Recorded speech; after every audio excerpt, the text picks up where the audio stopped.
Eh bien, bonjour, que la grâce et la paix du Seigneur vous soient encore multipliées en cette saison.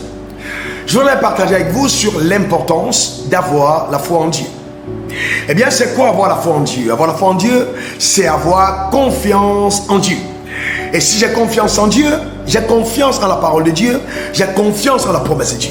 Avoir la foi donc équivaut à avoir une ferme confiance en la promesse que Dieu nous a faite. Pourquoi il faut avoir confiance en Dieu? Parce que Dieu ne se réunit pas. Il veille sur sa parole pour l'exécuter. Il est un Dieu puissant.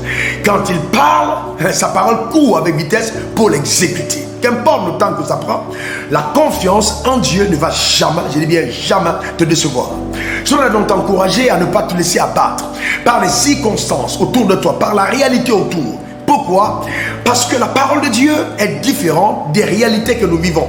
Et la parole de Dieu a la capacité de changer toutes les réalités auxquelles nous pouvons être confrontés. C'est dans ce sens que la Bible dit que rien n'est impossible à Dieu. Je dis bien rien. Il n'y a rien que Dieu ne puisse faire.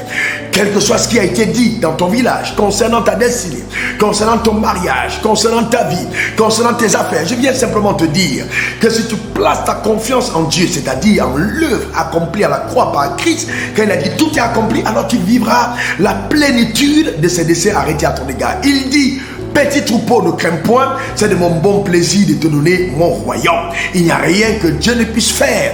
Ce que tu vois autour de toi aujourd'hui, qui correspond peut-être à des situations extrêmement difficiles, qui te font croire peut-être que Dieu t'a abandonné, vont radicalement être transformés en témoignage en ta faveur, parce que tu auras cru en ce Dieu capable de changer radicalement le décor de la vie de ceux qui croient en lui par leur foi.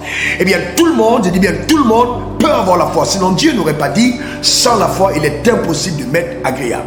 S'il demande qu'on ait la foi, c'est parce que il sait que tout le monde, tout être humain sur terre peut avoir la foi. Pour avoir la foi, il ne faut pas entrer dans une église. Non, pour avoir la foi, il faut justement avoir déployé sa confiance en Dieu. C'est là le préalable. Ça commence par là. Ça commence par le fait de faire confiance en la parole de Dieu.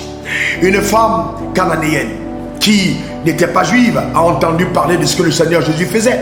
Elle est venue voir le Seigneur, elle lui a dit: ma fille est tourmentée par un démon.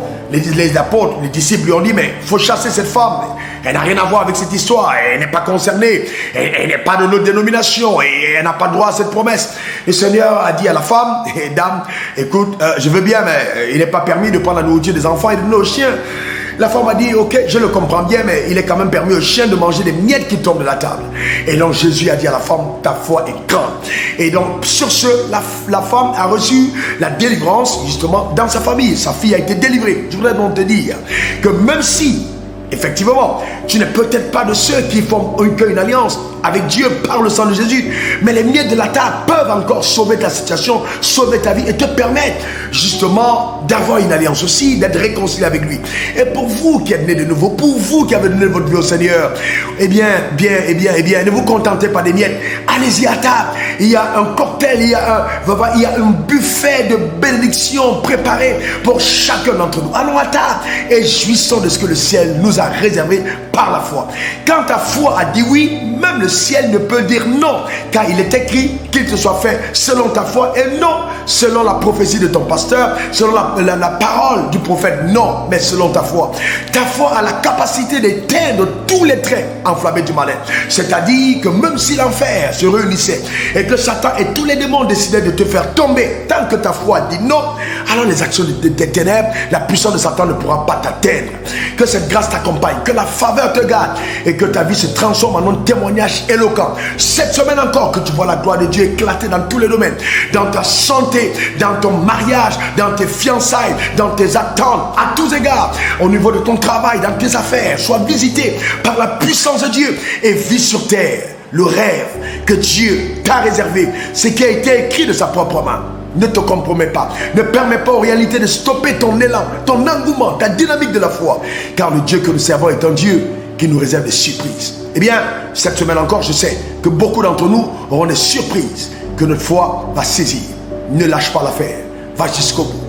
Oui, tu as besoin de persévérance après avoir emprunté le chemin de la volonté parfaite de Dieu pour obtenir les fruits de la promesse. Si ça tarde, attends. Tiens ferme, attends. Dieu n'a pas menti, il a parlé, attends.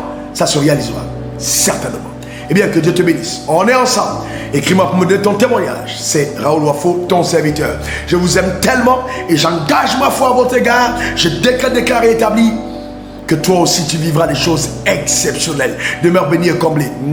Allez, on se dit à bientôt. Au revoir. Ton serviteur Raoul Wafo. Bye bye. Bye. Bye.